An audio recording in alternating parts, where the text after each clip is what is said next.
making measuring at home simple using the small gauge. Sit your child on someone else's lap or in their high chair and ensure they are wearing socks that fit well. Guide their foot into the gauge, ensuring their heel is against the heel rest. Make sure their foot, including their toes, are lying flat along the gauge and that it's at a right angle to the leg. Hold the heel in place with one hand and push the slider forward with the other so that it rests lightly against the longest toe. Getting an accurate size and width couldn't be easier. We've already taken care of the growing room. Simply take a note of the size shown by the line in the left circle. This is the UK shoe size. If the line is in between, simply go up to the next half size. To measure the width of the foot, check the foot is still in the correct position and pull the tape gently until it's resting on the foot.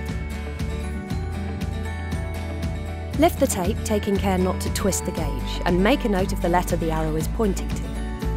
Repeat these simple steps on the other foot.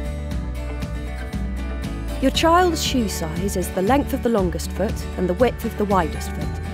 Now you can order your shoes online with confidence. Remember to re-measure their feet every 6 to 8 weeks as they grow quickly at this age. Thank you for choosing Start-Rite.